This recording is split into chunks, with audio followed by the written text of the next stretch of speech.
Hi viewers, welcome to our channel. ప్రస్తుతం మనతో పాటు సీనియర్ జర్నలిస్ట్ దాము బాలా సార్ వారితో మాట్లాడదాం. నమస్కారం సార్. సార్, చంద్రబాబు గారికి ఒక షాకింగ్ న్యూస్ సార్. హైకోర్టు ఈ దాడులు జరుగుతున్నాయి కదా ఎన్నికల ఫలితాల తర్వాత, వాటిపైన ఇన్వాల్వ్ అయిపోయింది సార్. ఇప్పుడు అది మొత్తం రిపోర్టు కూడా ఇవ్వాలని చెప్పేసి డీజీపీని, సిఎస్ని ఆదేశించింది. మరి ఇప్పుడు హైకోర్టు ఇన్వాల్వ్ అయింది కాబట్టి ఏ విధంగా ఉండొచ్చు అంటారు సార్? మామూలుగా చంద్రబాబు ప్రమాణ స్వీకారం చేసుకోకముందే రిజల్ట్ వచ్చిన రోజు నుంచే రిజల్ట్లో వీళ్ళకి బ్రహ్మాండమైన వేవ్ వచ్చింది. 164 సీట్లు వచ్చాయి. అక్కడేమో 21 సీట్లు ఎంపీ సీట్లు వచ్చాయి. సో ఇటువంటి విజయం తెలుగుదేశానికి ఎప్పుడు రాలేదు, తెలుగుదేశం కూటమికి కూడా ఎప్పుడు రాలేదు. ఇంకా ఇటు పవన్ కళ్యాణ్కి అయితే 100% స్ట్రైక్ రేటు, 21కి 21, 2కు 2 ఎంపీలు వచ్చారు. సో ఈ కాంటెక్స్ట్లో వీళ్ళకి ఏంటంటే విపరీతమైన కసి, కోపము, బాధ ఇవన్నీ ఉన్నాయి. పగ, ప్రతీకారాలు రగిలిపోతున్నారు. ఎందుకంటే గతంలో వైసీపీ వాళ్ళు దాడులు చేశారు, వైసీపీ వాళ్ళు అరెస్ట్ చేశారు, కేడర్ కావచ్చు, నాయకత్వం కావచ్చు, వీళ్ళని ఇబ్బంది పెట్టారు వాళ్ళ అధికారం ఉన్నప్పుడు. ఇప్పుడు దానికి రివెంజ్ కోసం వీళ్ళు తహతహలాడిపోతున్నారు. కాబట్టి ఇంకా అధికారం మార్పిడి అఫీషియల్గా జరగకముందే వీళ్ళు దాడులు స్టార్ట్ చేసేసారు. పోలీస్ యంత్రం కూడా వీళ్ళే అధికారంలోకి వచ్చేసారు కాబట్టి నిర్వీర్యం అయిపోయింది. సో ఈ రకంగా రాష్ట్ర వ్యాప్తంగా దాడులు చేయడం, శిలాఫలకాలని దెబ్బ కొట్టడం, వైఎస్ఆర్ విగ్రహాలని కొట్టడం, తర్వాత సచివాలయాలకి రంగులు మార్చడం, సచివాలయాల దగ్గర శిలాఫలకాలు కానీ వాటన్నిటిని పగలగొట్టడం, కొడాలి నాని, వంశీ, తర్వాత రాంబాబు, అంబటి రాంబాబు ఇలాంటి వాళ్ళ ఇండ్ల మీదకి దాడులకు వెళ్ళడం, తర్వాత ఎస్కే యూనివర్సిటీలో వైస్ ఛాన్సలర్ రెడ్డి కాబట్టి అతన్ని దిగిపోమ్మని ఆ విగ్రహాన్ని ఇప్పటికిప్పుడే తొలగించాలని చెప్పి ఫైనల్గా తొలగించేశారు విగ్రహాన్ని. సో ఇలాగా రాష్ట్ర వ్యాప్తంగా తెలుగుదేశం వాళ్ళు దాడులు మొదలుపెట్టారు. దీన్ని చంద్రబాబు కానీ, పవన్ కళ్యాణ్ కానీ, లోకేష్ కానీ ఖండించలేదు. చంద్రబాబు క్లియర్గా వాళ్ళు కవిస్తే మీరు రెచ్చిపోకుండా అని చెప్పాడు. అంటే తప్పు వాళ్ళదే, వైసీపీ వాళ్ళది అన్నట్టుగానే చంద్రబాబు మాట్లాడాడు తప్ప తప్పు మనవాళ్ళదని ఎక్కడ మాట్లాడలే. నిజానికి ఎక్కడ కవించినట్టుగా మనకి ఎక్కడ వీడియోలు కానీ రిపోర్ట్ కానీ లేదు. కవించుంటే వీళ్ళు ఇంకా ఓన్ మీడియా హడావిడి చేసేది, తెలుగుదేశం మీడియా ఎక్కడా లేదు. క్లియర్గా వీడియోల్లో చూసినా, న్యూస్ చూసినా ఇప్పుడు నాని ఏం కవించాడని వాళ్ళ ఇంటి మీదకి పోయారు. ఇప్పటికిప్పుడు ఏం కవించలేదు. గతంలో మాట్లాడింది పక్కన పెడితే వంశీ ఏం కవించాడని పోయారు. సో ఎన్నికల తర్వాత వాళ్ళు ఆల్రెడీ చచ్చిన పాము అది వైసీపీ. వాళ్ళు ఏం కవిస్తారు? సైలెంట్గా పడి ఉన్నారు వాళ్ళు. వాళ్ళకి తెలుసు కదా మనం కవిస్తే మనల్ని కొడతారు, అధికారం వీళ్ళ చేతిలో ఉందని వాళ్ళకి తెలీదా? కాబట్టి క్లియర్గా తెలుగుదేశం శ్రేణులే దాడులకి పాల్పడ్డారు. దాన్ని చంద్రబాబు ఖండించలేదు. రివర్స్లో వాళ్ళు కవిస్తే మీరు రెచ్చిపోకుండా అనే మాటలు మాట్లాడాడు. అంటే వాళ్ళకి క్లియర్గా సిగ్నల్ వెళ్ళింది తెలుగుదేశం వాళ్ళకి, నేను మిమ్మల్ని ఏమన్నా మీరు దాడులు చేయండి అన్నట్టుగానే ఉంది అది.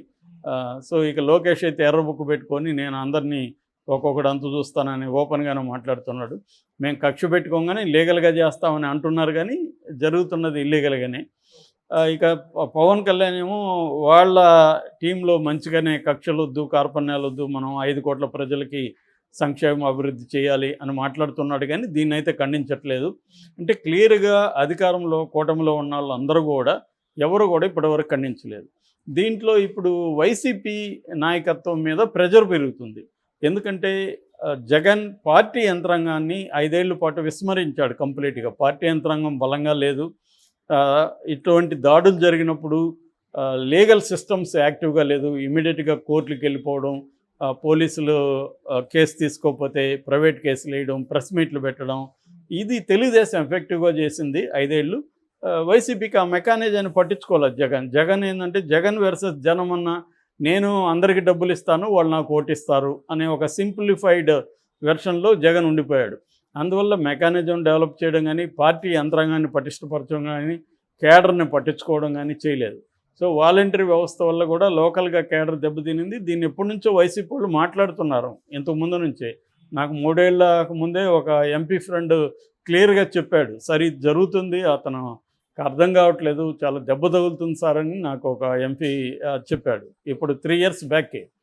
కానీ జగన్ అదేమీ పట్టించుకోలేదు. తన పద్ధతిలో తను వెళ్ళినాడు. దాని మూల్యం ఇప్పుడు తెలుస్తుంది. సో అందుకని ఇప్పుడు వాళ్ళు కొద్దిగా మేల్కొని కోర్టుకు వెళ్ళారు. హైకోర్టులో ఎస్వి సుబ్బారెడ్డి పిల్లేశాడు.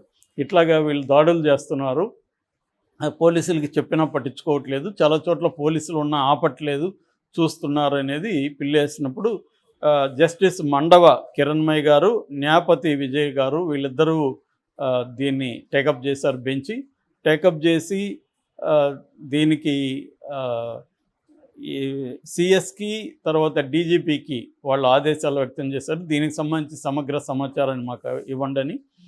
వీళ్ళైతే వీడియో ఫుటేజీ అదంతా కూడా వీళ్ళ తరపున రాజు రామచంద్రన్ అని సుప్రీంకోర్టు అడ్వకేట్ అటెండ్ అయ్యారు. ఆయన కంప్లీట్గా సమగ్రంగా తన దగ్గర ఉన్న ఆధారాలు ప్రవేశపెట్టాడు, ఎక్కడెక్కడ ఎలాంటి దాడులు చేశారు ఆ ఫుటేజ్ అంతా.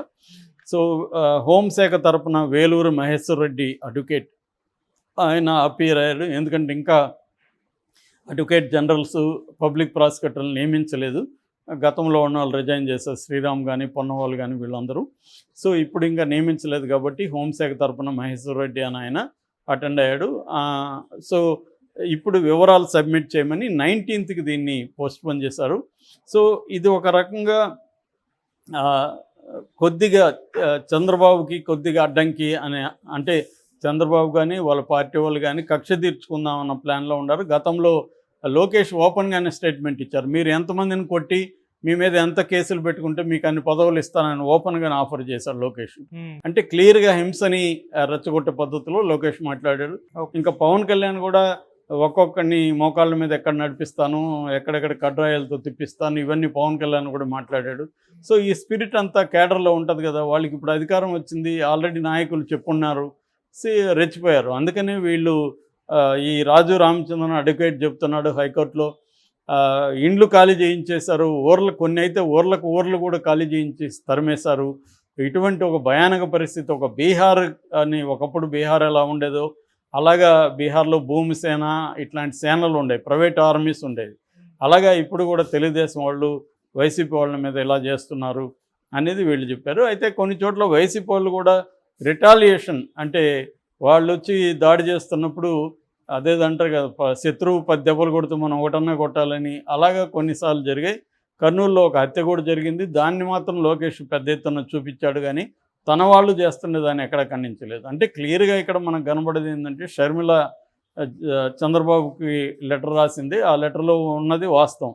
అదేంటంటే వాళ్ళు గతంలో చేశారని మీరు దాడులు చేస్తున్నారు, మీరు చేశారని మళ్ళీ వాళ్ళు చేస్తారు, ఇది ఒక విసియస్ సర్కిల్, దీనికి అంతం లేదు. మీకు మెచ్యూరిటీ ఉంది, మీకు సుదీర్ఘమైన రాజకీయ అనుభవం ఉంది, మీకు సంస్కారం ఉంది, వీటన్నిటిని మీరు ఉపయోగించండి, వైలెన్స్కి స్వస్తి చెప్పండి, సంక్షేమం, అభివృద్ధి, శాంతి భద్రతలు ఈ 3 అంశాలకు ప్రాధాన్యత ఇవ్వండి ఆమె నిజంగా మంచిగా లెటర్ రాసింది. సో అది ఆ స్పిరిట్ని వీళ్ళు ఫాలో కావాల్సింది. వీళ్ళు మళ్ళీ మా మీద ప్రతీకారం తీర్చుకున్నారు కాబట్టి మేము తీసుకుంటామంటే మళ్ళీ వాళ్ళు తీర్చుకుంటారు. ఇదేమి నెవర్ ఎండింగ్ ప్రాసెస్. ఎందుకంటే దీనివల్ల ఏమవుతుందంటే మీరిద్దరు తీర్చుకునేది కాదు, దీని మధ్యలో ప్రజల జీవితాలు ఉన్నాయి. ముఖ్యంగా అక్కడ లోకల్గా అదేదంటారు ఇద్దరు ఆంబోతులు కొట్టుకుంటుంటే లేగదూడ దెబ్బతిన్నట్టుగా ఈ ప్రజలు ఖచ్చితంగా ఇబ్బంది అవుతారు. అట్లాగే రాష్ట్రంలో శాంతి భద్రతల విఘాతం కలిగితే పెట్టుబడులు కూడా, పరిశ్రమ పెట్టేవాడు కూడా రావాలంటే భయపడతాడు కదా క్లియర్గా. సో ఇటువంటి ఒక సిచ్యువేషన్ని చంద్రబాబు ఆలోచించాలి. ఇది ఒక రకమైన గోల్డెన్ ఆపర్చునిటీ. ఆయన లైఫ్లోనే ఇంత మెజార్టీ ఆయన ఎప్పుడు చూడలేదు. అట్లాగే ఆయనకి ఇంతకంటే గోల్డెన్ ఆపర్చునిటీ సెంట్రల్లో ఈయన మీద డిపెండ్ అయిన ప్రభుత్వం ఉండడం. సో అందువల్ల ఇప్పుడు దేశవ్యాప్తంగా నాయుడు పేరు మోగిపోతుంది. చంద్రబాబు నాయుడు ఇంకా నితీష్ అని 2 పేర్లు మారుమోగుతున్నాయి. ఇలాంటి కాంటెక్స్ట్లో ఆయన రాష్ట్రానికి కానీ మంచి పనులు చేయగలిగితే పర్మనెంట్గా ఆయన నిలిచిపోతాడు. అది ఉపయోగించుకోవాలి తప్ప ఇవన్నీ వేస్ట్ వ్యవహారాలు. జగన్ని నువ్వు విమర్శించినప్పుడు నువ్వు అదే పని చేస్తే నీకు జగన్కి ఏం తేడా ఉంటుంది, అదే ఆలోచించుకోవాలి. కోర్టు కూడా ఇన్వాల్వ్ అయింది.